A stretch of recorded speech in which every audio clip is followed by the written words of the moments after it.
파스콘 동지들께 문화 인사드립니다. 금요교리강좌 현월TV 윤목사입니다. 이번 주부터는 이제 그리스도의 삼중직에 관하여 선지자직부터 상고하는 시간을 가지려고 합니다. 집중하셔서 우리 신앙의 요목이자 복음의 정수인 기독론을 통해 바른 신앙을 통해서 유익을 얻으시는 여러분 되시기를 바랍니다. 자, 선지자직을 보죠. 자, 구약에서 선지자라는 명칭이 몇 가지가 있습니다.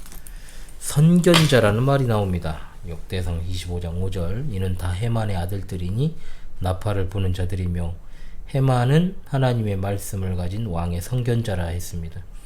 역대하 9장 29절. 이 외에 솔로몬의 시종 행적은 선지자 나단의 글과 실로 사람 아히야의 예언과 선견자 이또의 묵시책 곧 이또가 느바세 아들 여로보암에 대하여 쓴 책이 기록되지 아니하였느냐 했습니다. 또 19장 2절. 하나니의 아들 선견자 에후가 나가서 여호사밧 왕을 맞아 이르되 라고 하였죠. 자, 그리고 또한 사무엘하 24장 11절. 다윗이 아침에 일어날 때 여호와의 말씀이 다윗의 선견자 된 선지자 갓에게 엄하여 이르시되 라고 했고, 열왕기하 17장 13절. 여호와께서 각 선지자와 각 선견자를 통하여 이스라엘과 유다에게 지정하여 이르시기를, 너희는 돌이켜 너희 악한 길에서 떠나 나의 명령과 율례를 지키되 내가 너희 조상들에게 명령하고 또 내 종 선지자들을 통하여 너희에게 전한 모든 율법대로 행하라 하셨으나 라고 했습니다. 하나님의 사자라는 말 명칭이 있죠. 또 역대하 36장 16절.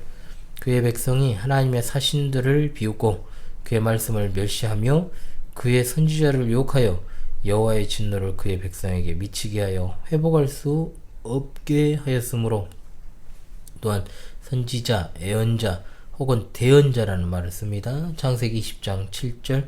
이제 그 사람의 아내를 돌려보내라. 그는 선지자라. 그가 너를 위하여 기도하리니 내가 살려니와 내가 돌려보내지 아니하면 너와 내게 속한 자가 다 반드시 죽을 줄 알지니라. 민수기 11장 29절. 모세가 그에게 이르되 내가 나를 두고 시기하느냐? 여호와께서 그의 영을 그의 모든 백성에 주사 다 선지자가 되게 하시기를 원하노라. 12장 6절. 이르시되 내 말을 들으라. 너희 중에 선지자가 있으면 나 여호와가 환상으로 나를 그에게 알리기도 하고 꿈으로 그와 말하기도 하거니와. 신명기 18장 17절. 내가 그들의 형제 중에서 너와 같은 선지자 하나를 그들을 위하여 일으키고 내 말을 그 입에 두리니 내가 그에게 명령하는 것을 그가 무리에게 다 말하리라. 사무엘하 7장 2절입니다. 왕이 선지자 나단에게 이르되 볼지어다 나는 백향목 궁에 살거늘 하나님에게는 휘장 가운데 이도다. 사무엘상 3장 20절. 단에서부터 브엘세바까지 온 이스라엘이 사무엘은 여호와의 선지자로 세우심을 입은 줄을 알았더라. 출애굽기 1장 1절. 여호와께서 모세에게 이르시되 볼지어다 내가 너를 바로에게 신같이 되게 하였은즉 내 형 아론은 내 대언자가 되리니. 마태복음 1장 22절. 이 모든 일이 된 것은 주께서 선지자로 하신 말씀을 이루려 하심이니.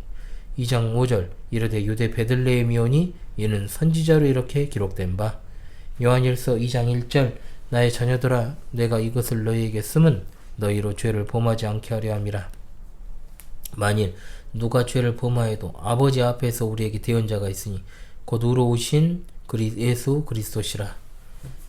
그러니까 이 하나님으로부터 환상적인 계시를 받는 사람이라는 것을 앞서 강조하여 쓰여진 호칭, 그게 이제 선견자고, 그게 이제 쓰이는 나중에 하나님의 사자라는 명칭은 하나님께 특별히 쓰임받는 사람으로서 백성을 영적으로 인도하기 위해서 보냄받은 자를 이제 가리키는 말로 구분되어 사용되었습니다.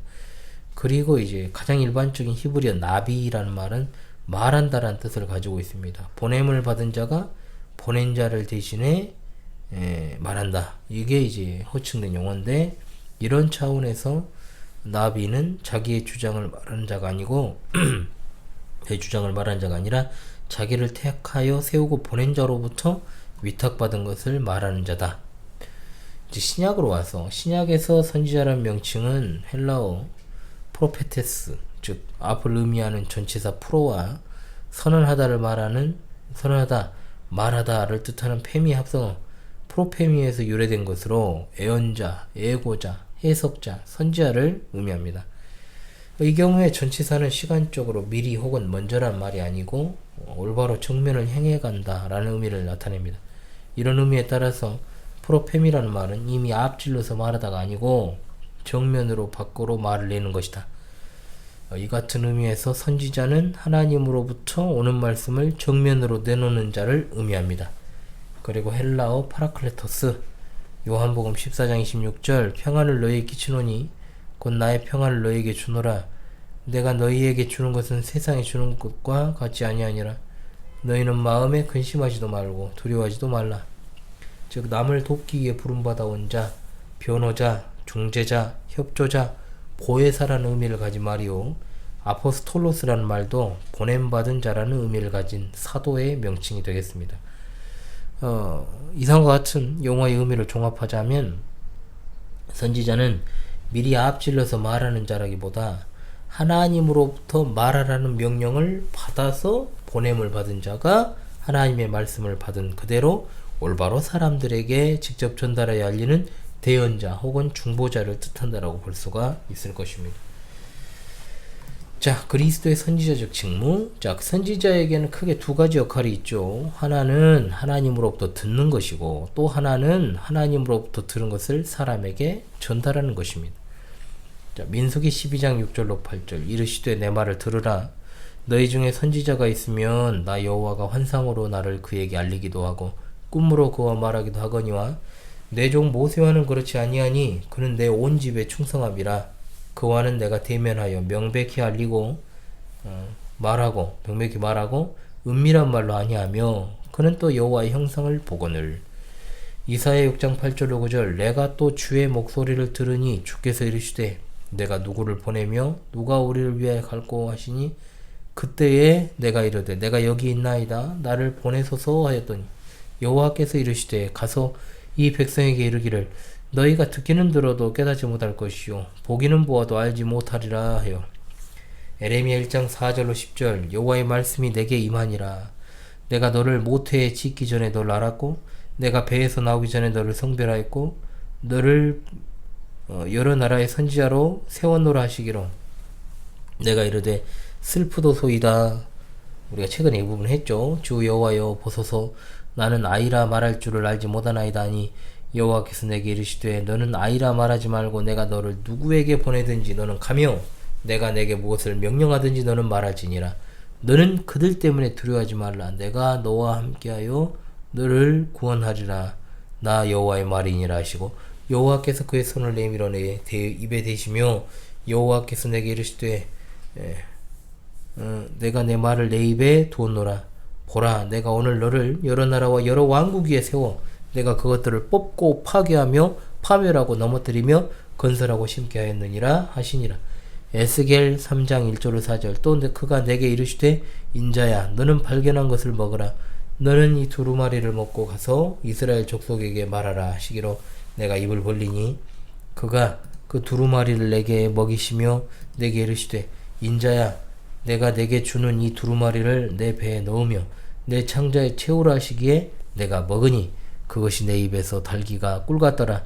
그가 또 내게 이르시되 인자야 이스라엘 족속에게 가서 내 말로 그들에게 고하라. 아멘. 구약 성경에는 이 두 가지 역할로 선지자가 하나님의 계시를 백성들에게 알리는 중보적 직무를 수행했음을 발견하게 됩니다.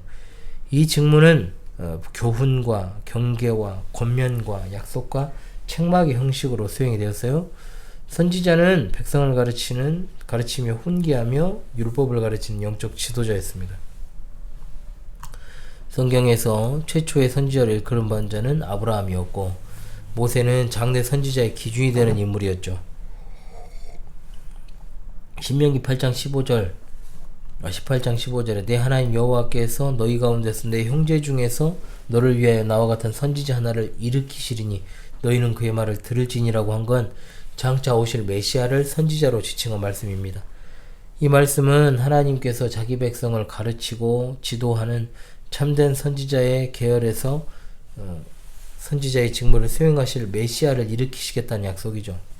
신명기 18장 20절, 만일 어떤 선지자가 내가 전하라고 명령하지 아니한 말을 제 마음대로 내 이름으로 전하든지 다른 신들의 이름으로 말하면 그 선지자는 죽임을 당하리라 하셨느니라.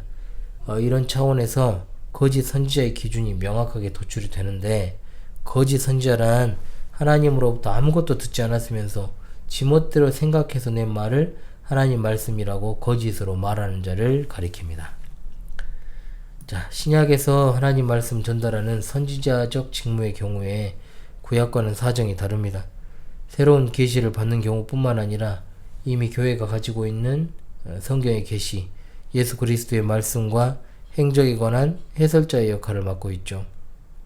물론 구약과 신약 어느 경우든 하나님의 말씀을 올바로 깨달은 자가 그걸 교회 혹은 특정한 사람들에게 전하도록 되어 있는 점에서는 다르지 않습니다. 예수님의 경우에 그분 말씀은 그분의 사역에서 확증됐고, 그는 그의 직무를 능동적 또는 수동적으로 수행하셨습니다. 요한복음 5장 19절, 내가 진실로 진실로 너에게 이르노니 아들이 아버지께서 하시는 일을 보지 않고는 아무것도 스스로 할 수 없나니 아버지께서 행하시는 그것을 아들도 그와 같이 행하느니라. 아멘. 요한복음 14장 24절, 너희가 듣는 말은 내 말이 아니오 나를 보내신 아버지의 말씀이니라 하신 건 그분의 직무와 내력과 성격을 잘 나타내 보여주는 것이다 라고 할 수 있겠습니다. 이와 같은 의미에서 예수 그리스도는 선지자직을 직간접적으로 모두 수행하셨습니다. 직접 수행하셨다는 것은 구약시대의 주의 천사로 수행하시고 성육신하심으로 자신의 교훈과 모범으로서 수행하셨음을 의미합니다. 간접적으로 수행하셨다는 건 성령 하나님의 역사를 통해 구약의 예언자들과 신약의 사도들의 가르침을 수단으로 하셨고, 지금도 신자들 속에 내주하시는 성령을 통해 그리고 복음의 사역자들의 봉사를 통해 그 직무를 수행하고 계심을 의미합니다. 예수 그리스도의 선지자적 직무는 그분의 지상에서의 공적 사역에 국한하는 것이 아닙니다. 지금도 여전히 예수님은 성부 하나님 우편에서 우리의 대선지자로 중보자의 사역을 감당하고 계시는 줄을 믿습니다. 아멘. 자, 그럼 이제 그리스도의 선지자적 백성된 자세를 봐야 되겠죠. 백성. 그리스도의 삼중직이 가져다주는 유익, 특히 그리스도와의 연합을 통해 그 직임들의 특권을 수행하는 믿는 자의 권세가 주는 유익이 정말 큽니다. 그리스도인도 선지자, 제사장, 왕이라고 하는 사실을 잊지 말아야 됩니다. 이 삼중직은 하나님이 아담을 부르시고 언약을 맺으신 것에 그 뿌리를 두고 있고, 믿는 자는 둘째 아담이자 마지막 아담이신 그리스도 안에서 살아가기 때문입니다. 이스라엘 민족의 언약 직분자들이 의지하는 것처럼 하나님은 모세에게 주신 언약을 통하여 이스라엘 민족을 삼중직으로 부르셨죠.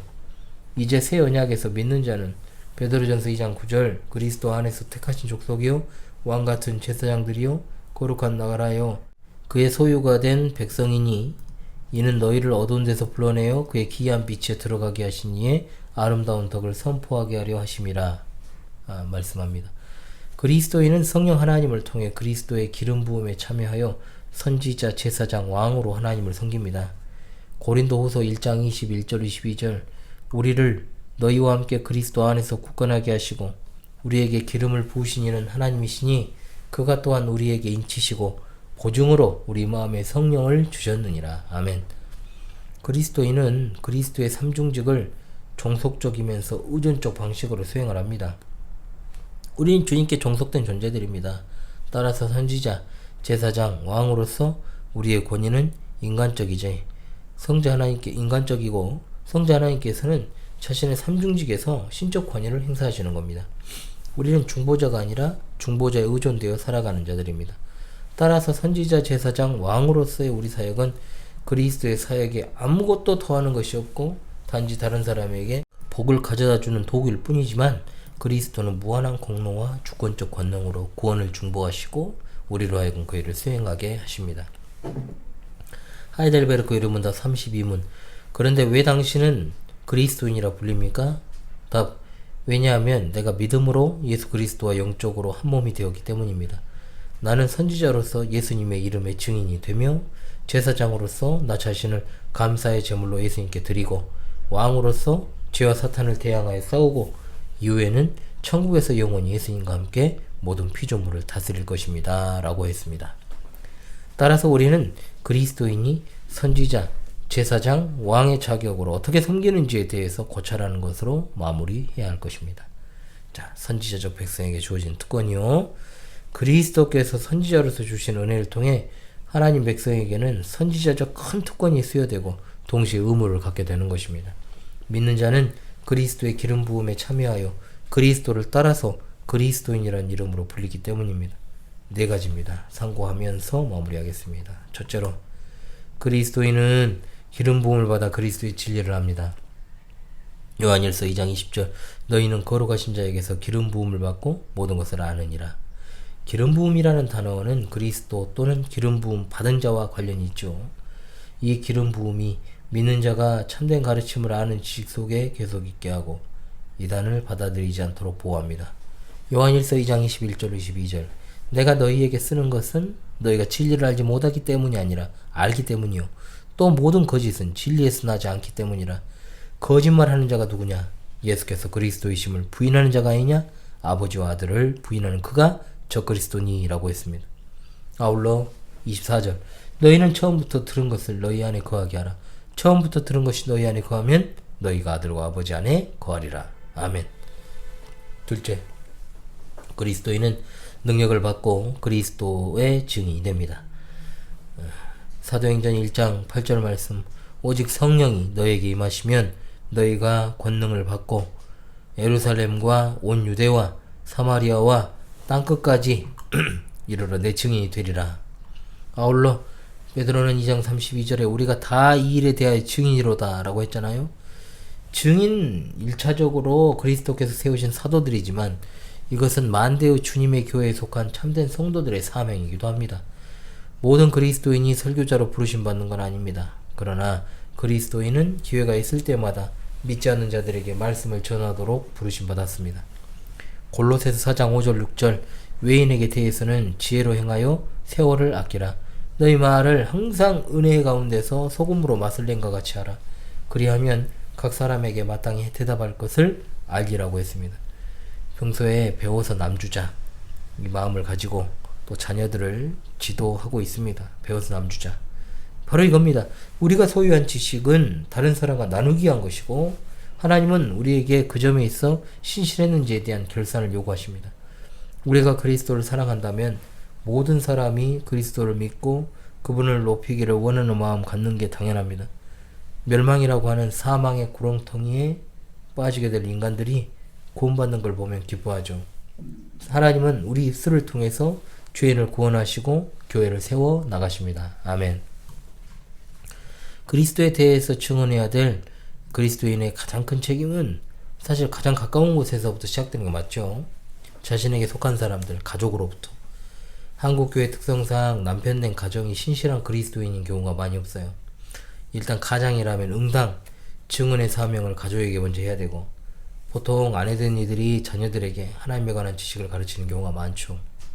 당연히 나와 내게 속한 자들이 주님을 알고 죄를 회개하며 복음을 믿고 하나님의 계명에 순종할 수 있게 해야 됩니다. 가정에서 증언을 들은 자들이 교회 공예배에서 더 큰 유익을 받을 수 있는 건 당연합니다. 하나님 말씀을 읽고 가르치며 기도와 감사와 시편으로 찬송하는 일이 여기에 포함될 것입니다. 세 번째, 그리스도인은 그리스도의 몸을 세울 준비가 갖춰져 있습니다. 승천하신 그리스도께서 직분자들을 교회에 세워 바른 교리와 성숙한 신앙으로 세워나가게 하십니다. 그리스도께서는 직분자들을 사용하셔서 교회의 모든 지체를 준비시켜 서로를 섬기게 하시죠. 믿는 자들은 성령 하나님의 능력을 통해 자기 백성을 은혜로 충만하게 하시는 그리스도의 사역으로 말미암아 선함이 가득하고 모든 지식이 차서 능히 서로 권하는 자가 됩니다. 그리스도를 믿는 자라고 하면 다른 믿는 자를 격려하고 하나님과 동행하게 할 선지자적 책임이 있지요. 서로를 돌아보아 사랑과 선행을 격려하라고 했습니다.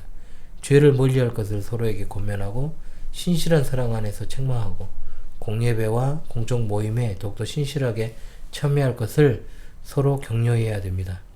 그리스도인의 삶의 실천적 의무들을 통해 우리가 하늘 가족으로서 그 일을 수행하게 되는 것입니다. 네 번째, 그리스도인은 성령님의 조명을 따라 특히 시편으로 찬송을 해야 됩니다. 그리스도의 선지자적 사역은 하나님의 뜻을 사람들에게 가르치는 것, 또 하나님을 찬송하는 것을 포함합니다. 사람들을 가르치고 특히 하나님의 말씀인 시편을 찬송하는 것은 너무나 중요해요. 이것은 곧 예배를 말하는 거죠. 삼위 하나님을 예배하는 것은 그분의 영광과 이름과 찬송을 선포하는 것입니다. 그리스도께서 하나님을 계시하신 이유는 우리로 하나님을 바르게 예배하게 하려는 것이었습니다. 그래서 하나님은 영과 진리로 예배하라고 하셨고, 그 진리는 곧 우리의 유일무이한 선지자이신 예수 그리스도의 계시입니다. 하나님이 그리스도를 통해 계시하는 것 외에는 어떤 것도 하나님께 드려서는 안 됩니다. 그럴 때 우리가 하나님을 높이고 교회가 하나님을 높이고 몸인 교회를 세우며 세상에 복음을 전하는 선지자적 찬송으로 하나님을 예배하게 되는 것입니다. 아멘. 네, 이번 주 그리스도의 삼중직 가운데 선지자적 사역에 관하여서 공부했습니다. 다음 주 이 시간 이제 제사장직에 대해서 공부하도록 하지요. 지금까지 금요 교리 강좌 현월TV 요목사였습니다. 여러분 다음 주 이 시간에 다시 찾아오도록 하겠습니다. 감사합니다.